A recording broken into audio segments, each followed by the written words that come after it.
Let's get started. Okay. So there is a change in topic. Basically, I wasn't aware actually until last evening कि topic क्या मेरा presentation है आज. So then I tried. My resident tried to put up a presentation which I went through, and I thought I won't do justice without reading the topic properly. So I thought I'll just do this one today, and then maybe in next rotation I'll do the topic which was allocated to me. This is flavor of the week. HCC resections. Ashok is doing conference on liver cancers, so I think it will be good to have this presentation. So I'll just start with the case here. So this was a 63-year-old male, non-alcoholic, non-smoker, diabetes type 2, hypertension, coronary artery disease, PTC had done in 2017. And then he had some pain abdomen in right upper quadrant, abdominal distension for 1 month, no history of hematemesis, GI bleed, altered sensorium. And then he was evaluated and found to have an SOL in the liver with portal vein thrombosis as well. And he was referred to this at that time. So on evaluation here, he had grade 2 varices. His PIPCA was more than 6,000, 63,000 actually. And then alpha fetoprotein was more than 10,000. His HB1C was 8.5. Uncontrolled sugars, viral markers were negative. His bilirubin was 1.47. Albumin was 4.45.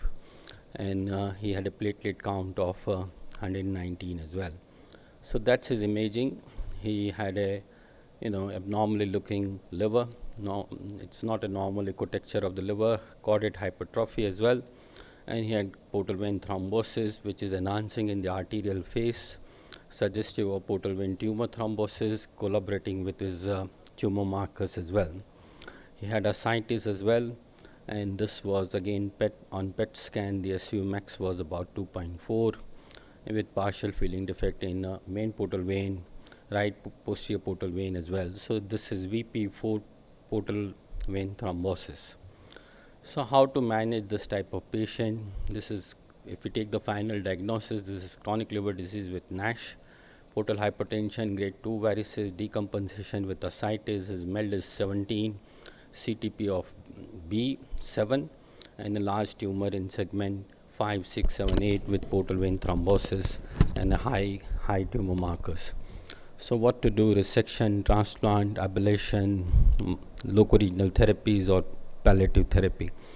And this is not uncommon now. We do see this type of patient commonly coming in, young guys actually. Last week I saw a 34-year-old guy with the same thing, same NASH presentation in a 34 with extensive portal vein tumor thrombosis as well. So coming to portal vein tumor thrombosis is seen in 10% of hepatocellular carcinoma, is associated with poor prognosis. PVTT is associated with multiple adverse effects of HCC, promote tumor progression, aggravate portal hypertension, make surgical management impossible if extension of PV is beyond possible resection limits. And BCLC puts PVTT into advanced stage of HCC and advise only systemic therapy. So this is one of the important things, that we need to differentiate blind PVT from PVTT, and there are multiple modalities which can be used. Contrast enhanced CT is good. If you have an arterial enhancement, during in the portal vein in arterial phase, then it is probably diagnostic of it. Then MRI can also differentiate, and sometimes you may need a contrast enhanced ultrasound to see whether there is vascularity within the thrombus as well. And why it is important to differentiate? Because prognosis of these two entities is completely different. Obviously, portal vein tumor thrombosis is associated with poor prognosis and need to be tackled in a very different way from blind thrombus.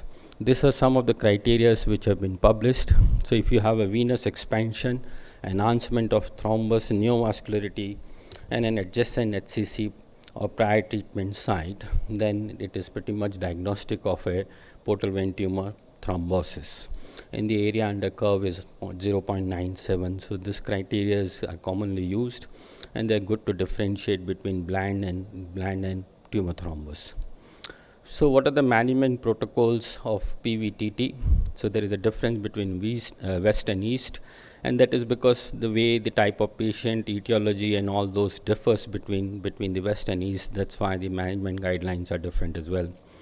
So when we look at West, this was characterized into advanced HCC, portal vein invasion, and if they have node positive or metastatic disease, then they will go into systemic therapy. But when we compare to East, many of the guidelines actually suggest resection may be an option in compensated disease as well. And most Asian guidelines will suggest some sort of surgical therapy in form of liver resection or transplantation if they respond to treatment currently for PVTT. And even the EASL guidelines have slightly changed now, and they also recommend maybe resection can be possible, but it is again, it has to be done under a research protocol. It is not standard of therapy yet. So what should be the treatment protocol for HCC with PVTT? And it depends on the extent of the tumor, and what we understand is more that is, the worse it is. So there are various classifications used as well. When you have a segmental, then it is VP1. When you have sectoral, then it is VP2. When it involves the lobar portal vein, it is VP3, and if it extends into the main portal vein, then it is VP4. And as you see, as the tumor is more advancing towards the main portal vein, the prognosis is worse, and it just keeps getting worse as well. So just going back into the literature, 10 years ago, most people would have thought this is a palliative treatment, TACE, and maybe some sort of sorafenib is the standard of treatment for them. But things have changed, and people have looked into data, how they behave. And you can see this is from Taiwan, comparing TACE versus surgical resection. And on propensity matching, it is 5-year survival is significantly better with resection. It touches up to 60% versus TACE of 35%. So surgical resection has been shown in the past in selected cases to have a good prognosis as well. And the odds ratio was 2.4 with increased risk of mortality compared to surgical resection by TACE. So this is again comparing surgical resection with non-surgical management of HCC with PVTT, and again this shows survival benefit with liver resection as well, even after propensity matching as well. And obviously the markers of poor prognosis were VP4. If you have a VP4 tumor, then the survival benefit is not there. So this is again published in Annals of Hepatology from China, which again showed survival benefit in patient with hepatocellular carcinoma with portal vein tumor thrombosis compared to TACE or sorafenib. And thus the Chinese guideline actually in a resectable tumor with type 1 or 2, surgery is advised along with adjuvant therapy of TACE or radiotherapy. And in type 3, actually you can have neoadjuvant therapy and followed by, if they respond to treatment, followed by resection as well. So what's the role of adjuvant therapy? And this is where the area has changed significantly. I'll say in last 5 years, people had a realization that surgery alone may not be good enough, and then you need to do much better, you need to do more in order to achieve better survival. And this is data, this is an RCT on role of radiotherapy on liver resection, and again it showed survival benefit.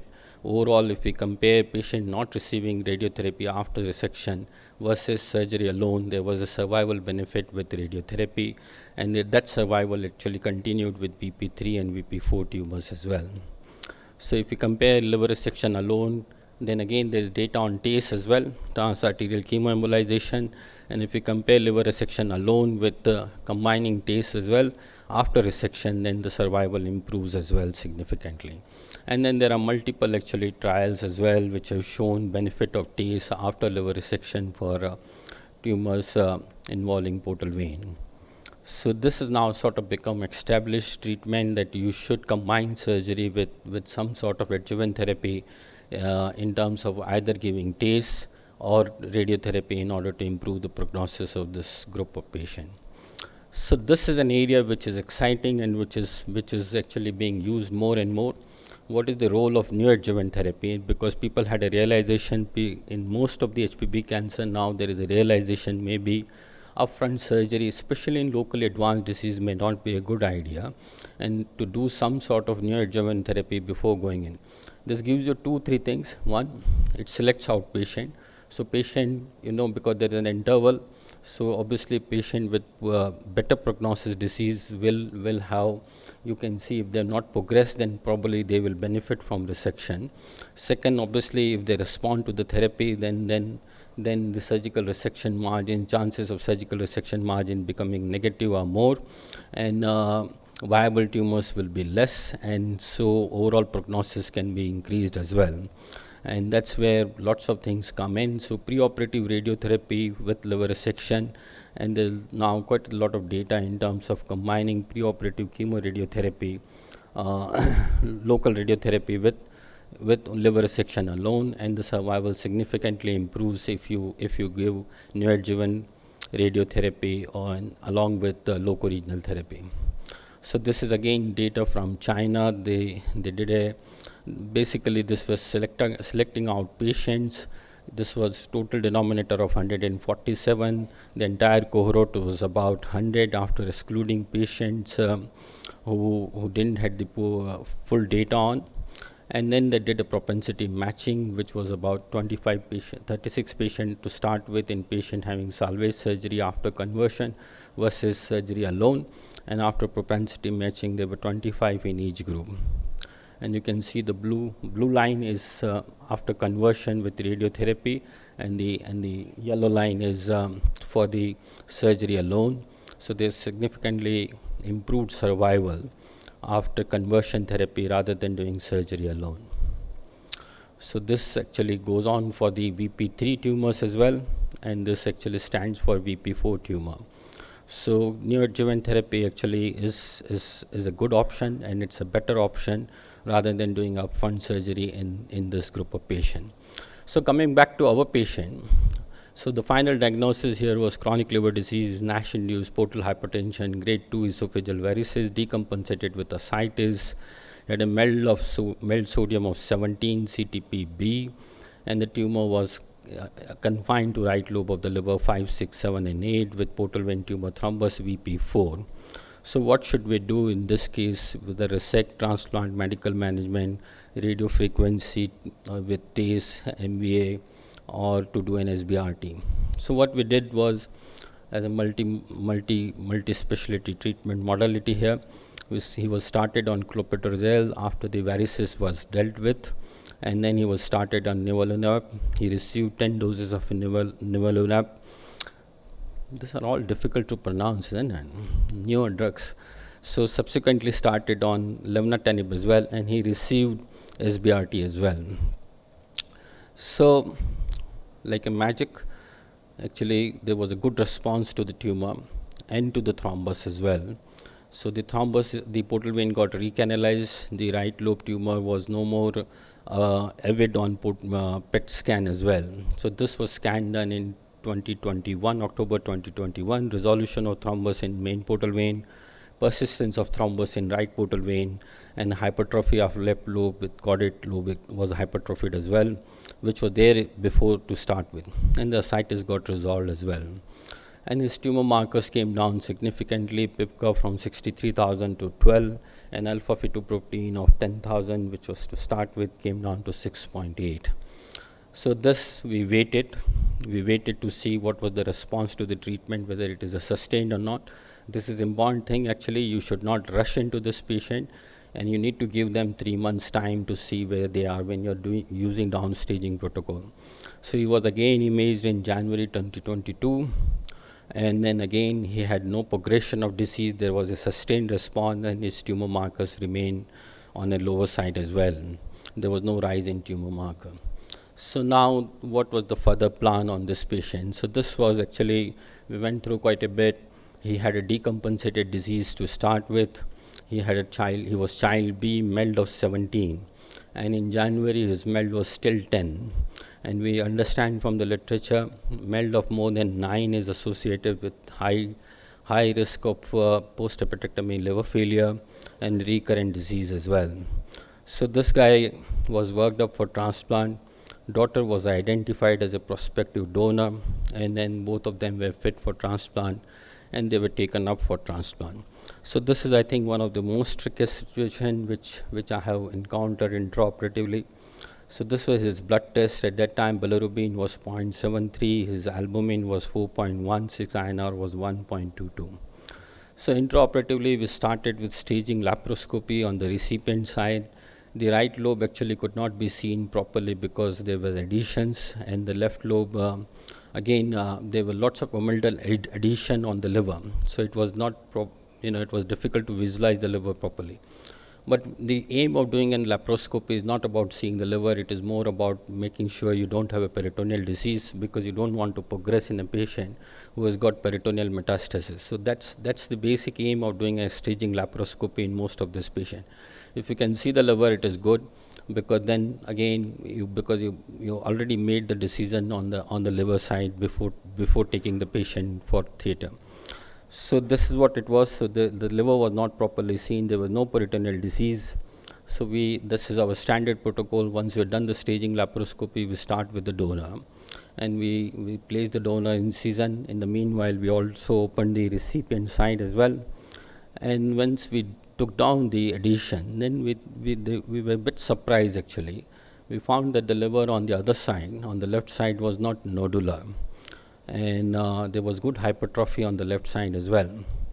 So this was one of the most tricky situation which I had, and the question which came in mind was, why not just resect it? Why do a transplant? And so in that way you can avoid the donor morbidity, and always there is a risk of donor mortality as well, and it is always good to avoid a transplant. But on the other side, if we don't get an R0 resection, then it will be a futile thing, because we have come to the theatre, and now if we get an R1 resection, then it will be a very tricky business to explain to anyone that you come for a transplant, you've not done a transplant, and you've gone out with a resection which is not complete. So very tricky situation.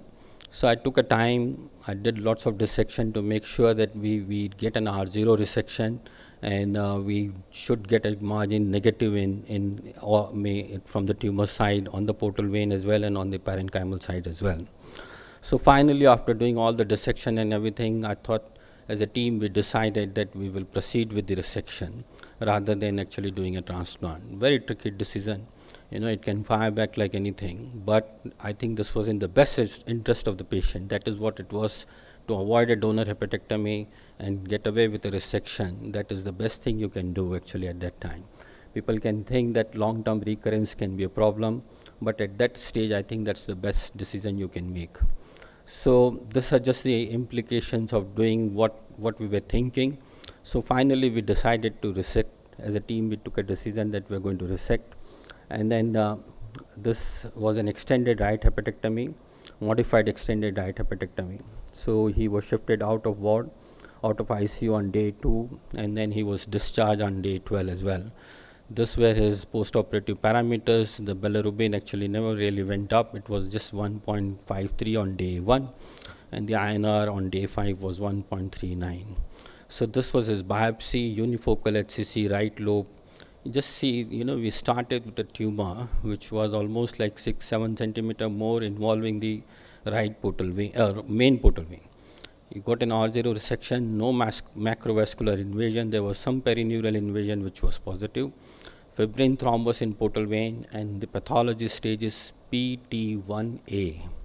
So that's one of the things with HCCs. You started with a tumor which was involving the main portal vein, and the final histology you got was PT1A. So background was NASH with bridging fibrosis as well. So this is just his intraoperative photographs, and just to show the transection plane. This is hilar dissection, and then cutting out on the liver parenchyma. That blue sling on the top is on the right hepatic vein. This is on the bile duct at this stage, on the portal vein at this stage, right portal vein, and this were divided, and then the specimen was taken out. This guy is now 27 months after his surgery. He still doesn't have any recurrence. So that's a very well taken decision at that time. Okay. So coming to our own data, what we've done in ILBS over the last 15 years, so we've done liver resection 126 for HCC over this time, and 27 of this had tumor thrombus, And VP1, which was mainly seen on histopathology, was in 7, VP2 in 12 on CT scan or on histopathology. 6 of them had VP3, and 2 of them had VP4 tumors as well. So in terms of differentiating between portal vein tumor thrombus and non-portal vein tumor thrombus, so 27 versus 99 here. Non-cirrhotic were about almost equal in both the sites, and the clinically significant portal hypertension was present in nearly 10% on with tumor thrombus and in 17% without tumor thrombus. So just to emphasize that clinically significant portal hypertension doesn't really become a contraindication to surgery as well. So this is tumor size. These are big tumors. So if you compare with literature, all of them are actually median sizes 10 centimeter on this side and 8 centimeter on this side. So this is what we do. Most of our HCCs are quite big tumors. Multifocality was around in 11% versus 15%, and then in terms of preoperative therapy, this is important actually. Only 8 of them actually received preoperative therapy before resection. This need to change. I think we need to change our protocol. Maybe we should try and do neoadjuvant therapies in more of them. Currently, though, in any HCC, our preference is to do TACE and then start them on levnatinib if they are resectable upfront, and then wait for some time and then offer them resection. Obviously, with portal vein tumor thrombus, you need to they will receive SBRT in order for the portal vein to recanalize, and obviously they will need to receive more locoregional therapy in the form of TACE, STAIR or something, and then obviously systemic therapy with levnatinib. But immunotherapy is important, and in this particular case, immunotherapy did made a difference, and I think that need to be used more commonly as well. So major hepatectomy, quite a lot of proportion, 77 versus 54% there. This is just, most of them will need a major hepatectomy in order to get an R0 resection. So perineural invasion was present in 14% versus 1%. Rest of the histopathology was pretty much same in terms of tumor size, multifocality, grade of tumors was same as well, and then other parameters like capsular invasion, fibrosis, and R1 resection rate again in 11% versus 2% there. So morbidity, mortality, this is acceptable. What you will get in world literature, more than 3A, CDC grade 3A, that is means they have required an invasive procedure after the operation. So that's about 11% versus 14%, and we had grade C liver failure in 4%, but that was a non-tumor thrombus patient as well. Median ICU stay was about 2 days, hospital stay about 14 versus 11 days as well. There was no in-hospital mortality until this data was collected. So this is the survival curves.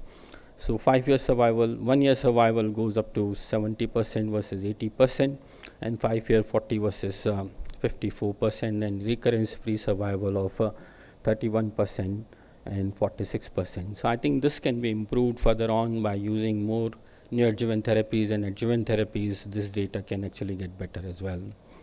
And so just to conclude, I'm on time, and so VP1, VP2, liver resection plus radiotherapy, if they are upfront resectable or post-op TACE, VP3, VP4 downstage with locoregional therapy, systemic therapy, successful resection and adjuvant therapy. Thanks a lot. Thanks so much.